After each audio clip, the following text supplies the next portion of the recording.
Everyone, Radhe Radhe. कैसे हैं आप सब? Good evening. तो यहाँ शाम का टाइम है और अभी शाम में दिन बहुत जल्दी छिपने लगा है। तो यहाँ मैंने धोए हैं कपड़े। बहुत लेट हो गई हूँ मैं आज कपड़े धोने के लिए।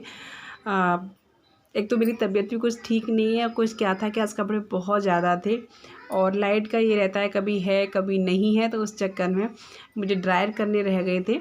तो वो मैंने ड्रायर जब लाइट आ गई तब किए, तब मैंने सुखा रही हूँ। यहाँ काफ़ी टाइम आज हो गया है।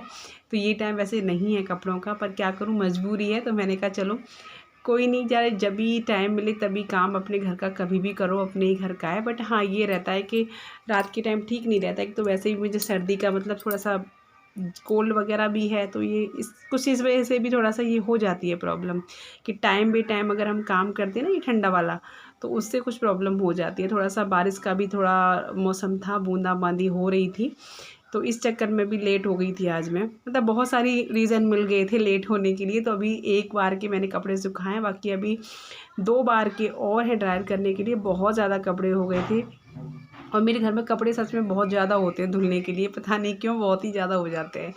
तो बस यहाँ पे मैंने स्पीड बहुत ज़्यादा तेज़ कर दी है क्योंकि वीडियो बहुत बड़ा हो रहा था इसलिए। तो यहाँ मैंने कपड़े अपने सुखा दिए हैं और अब मैं बना रही हूँ यहाँ पे कढ़ी। तो आज मैं आपके साथ कढ़ी की रेसिपी शेयर कर रही हूँ। तो यहाँ ये लिया है मैंने मट्ठा, यानी जो छाछ होता है वो लिया है। आप दही भी ले सकते हैं, बट छाछ ठीक रहता है कढ़ी के लिए। तो यहाँ मैंने ले लिया है और ये लिया है बेसन। तो देखिए, आप अपने क्वांटिटी के हिसाब से जितना आप कढ़ी बनाना चाहते हैं, पहले बेसन को थोड़े छाछ में घोलिए तो उससे गांठें नहीं पड़ती हैं। तो यहाँ मैं यही कर रही हूँ, मैंने बेसन ले लिया है और थोड़े से मट्ठे में यानी छाछ में मैं पहले घोल लूँगी बेसन को, जिससे कि गांठें ना पड़ें। फिर बाद में मैं ऐड करूँगी। तो जो मेरा कढ़ी बनाने का तरीका थोड़ा सा डिफरेंट है सभी से। तो ये देखिए, अब मैंने क्या किया है, जो मैंने घोला था तो बाकी जो मट्ठा है उसमें मैंने इसको डाल दिया है। तो बस इसके बाद ये है, देखिए मट्ठा कैसा है, खट्टा है या कम खट्टा है, तो उसी हिसाब से पानी एडजस्ट कर लीजिए इसमें। अभी मैं इसमें पानी और ऐड करूँगी क्योंकि कढ़ी पतली ही घोली जाती है बिल्कुल।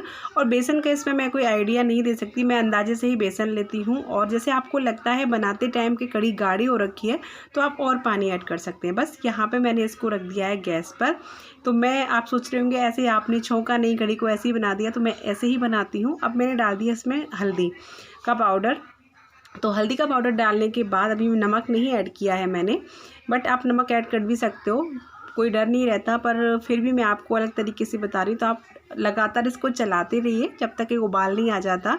अब इस चीज़ पे अगर आपके पास कोई हेल्प करने के लिए है तो आप यहाँ चला दे दीजिए उनको। तो यहाँ ये मेरी हेल्प करने के लिए आ गए थे। तो तब तक मैं बना लेती हूँ पकौड़ियाँ कढ़ी के लिए। तो पकौड़ियाँ भी किस तरीके से बनानी है आपको, तो ये देखिए, मैंने पकौड़ियों के लिए बेसन ले लिया है। मैंने थोड़ा ज़्यादा लिया है क्योंकि मेरे बच्चों को ये पकौड़ी बहुत ज़्यादा पसंद है, तो मैं थोड़ी एक्स्ट्रा बनाऊंगी। तो अब यहाँ पे आपको बेसन को घोलना है। तो आपको बेसन को कैसे घोलना है कि पकौड़ी जो है आपकी फोक यानी सॉफ्ट बने, तो उसके लिए आपको बेसन को फेंटना है। और जब तक फेंटना है मैं आपको बता दूंगी कैसे फेंटना है। तो ये देखिए, तो हमारी जो वृंदावन में ना हर दिन कान्हा के भोग में कढ़ी बनती है और ऐसे ही सिंपल तरीके की बनती है, उसमें कोई प्याज वगैरह कुछ नहीं डलता। तो जो सच में रियल में जो कढ़ी होती है वो यही होती है, इसी तरीके की होती है। तो यहाँ पे मैं बेसन को लगातार घोल रही हूँ। नमक मैंने ऐड नहीं किया, इसका ध्यान रखना है। पानी भी थोड़ा थोड़ा करके डालते जाना है, एकदम पानी ज़्यादा ना डालिएगा वरना फेंटने में थोड़ा सा टाइम लग जाएगा। तो यहाँ मैं आपको टिप्स दे रही हूँ कि फेंटते टाइम पानी ज़्यादा ना डालें, नहीं तो फेंटने में उतनी ही देर लगती है अगर पतला हो जाता है बेसन। तो यहाँ पे कढ़ी चल रही है, ये देखिए अभी उबाल नहीं आया है, यही चला रहे हैं। तो ये देखिए कढ़ी में अब उबाल आ गया है। तो अब क्या है कि अब मैं डाल दूँगी इसमें नमक और अब आराम से कढ़ी को पकने दूँगी। अब डर नहीं है इसको कि मुझे किसी को चलाना पड़ेगा, अब मैं आराम से पकौड़ियाँ सेक लूँगी। तो यही एक ये तरीका भी है और इससे आसानी भी रहती है कढ़ी बनाने में। जब तक कढ़ी उबलती है तब तक आप अपनी पकौड़ियाँ सेक लो, चावल बनाने रख दो, तो एक साथ कई काम हो जाते हैं। तो अब यहाँ पर बेसन को फेंट दिया है मैंने और यहाँ आपको डाल के दिखा रही हूँ पानी में डालते ही बेसन ऊपर आ जाए, ये देखिए, तो समझिए कि आपका जो है बेसन फिट चुका है। मैं एक बार और डाल के दिखा रही हूँ। तो बेसन डालते ऊपर आ गया है। उसके बाद मैंने इसमें ऐड किया है नमक डालने के बाद इसमें थोड़ा सा मैंने हींग का पाउडर ऐड किया है।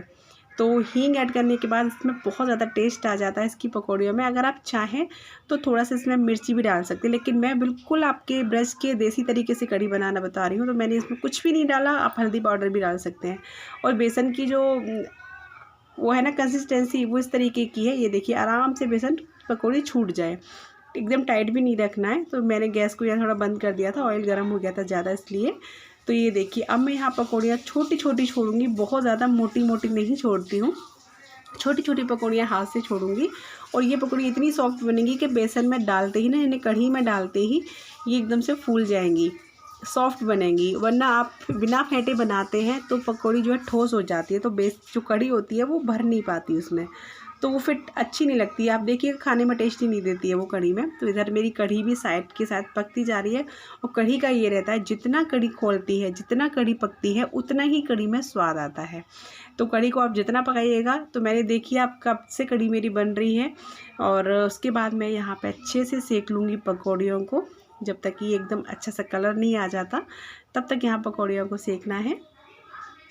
और ये जो है रिक्वेस्टेड है वीडियो है, मुझे कढ़ी के लिए रिक्वेस्ट आया था कि आप कढ़ी की रेसिपी शेयर करना, तो मैं इसीलिए शेयर कर रही हूँ अलग से। वैसे मैंने कढ़ी आपके साथ कई बार शेयर भी कर चुकी हूँ, और कई बार मैंने ऐसे ही कर दी है, मतलब डिटेल में शेयर नहीं की है, तो मैंने आज डिटेल में ही शेयर कर देती हूँ।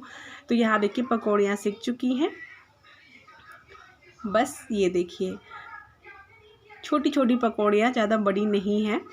और ज़्यादा बड़ी रखने से क्या होता है कि कढ़ी गाढ़ी ज़्यादा हो जाती है। तो बस यहाँ पे और डाल देते हैं पकौड़ियाँ जो भी हैं। अब इसमें से मैं पहले तो भोग के लिए रखूँगी, कुछ बच्चे भी खाएंगे, क्योंकि कान्हा के भोग में पकौड़ियाँ बहुत ज़रूरी होती है। पकौड़ी उनको बहुत ज़्यादा पसंद है, ये वाली जो पकौड़ी होती है ना, बहुत ज़्यादा पसंद होती हैं। तो बस यहाँ पे सारी पकौड़ियाँ मेरी सूख चुकी हैं। और इसी तेल में मैंने मिर्ची भी फ्राई की है, जो कढ़ी के साथ बहुत ज़्यादा लाजवाब लगती है। मैंने मिर्ची को धो के पोंछ के बीच में से कट लगा के तब मैंने इनको फ्राई किया है, क्योंकि साबुत ना करिएगा, नहीं तो वो एकदम फटेगी, तो जलने का डर रहता है। हमेशा जब भी मिर्ची को फ्राई करें बीच में से कट लगा लें। अब इसमें मैं नमक और नींबू निचोड़ दूँगी, जिससे कि ये बहुत ज़्यादा टेस्टी लगेगी कढ़ी चावल के साथ में। आप कभी ट्राई करके देखना। ऐसे मैंने और कुछ नहीं डालती, बस इसी तरीके से करती हूँ। अब लास्ट में जब मेरी कढ़ी पक जाएगी, यानी 5-10 मिनट में और पकाऊंगी, उससे पहले मैं डाल दूँगी इसमें पकौड़ियाँ थोड़ी सी आप हाथ से मसल करके डालिएगा ना, हल्का सा हाथ से दबा के, तोड़ के नहीं, हल्का सा हाथ से दबा के डालिएगा, तो कढ़ी में पकौड़ी जाते ही मतलब अच्छी से सॉफ्ट हो जाती है और कढ़ी अच्छे से भर जाती है। तो अब यहाँ पे मैंने डाल दी है इसमें पकौड़ियाँ, और इसको कम से कम 5-10 मिनट और पकाऊंगी कढ़ी की पकौड़ियों के साथ में। और उधर जो मिर्ची है उसमें थोड़ा सा नींबू का रस और थोड़ा सा नमक डाल देंगे, तो जिससे खाने का टेस्ट और भी ज़्यादा बढ़ा देंगी। तो ये देखिए कढ़ी में मैंने डाल दी है। और भी आपको कढ़ी कितनी पतली लग रही है ना, लेकिन जब पकौड़ियाँ फूल जाएंगी तो कढ़ी का जो है गाढ़ा हो जाएगा कढ़ी बिल्कुल। तो इसको थोड़ी देर ढक करके पका लूँगी। और तब तक मैं यहाँ पर चावल की तैयारी कर लेती हूँ। तो मैंने चावल ले लिए हैं यहाँ पर, उनको साफ़ करूँगी, धोऊँगी, फिर चावल भी चढ़ा दूँगी।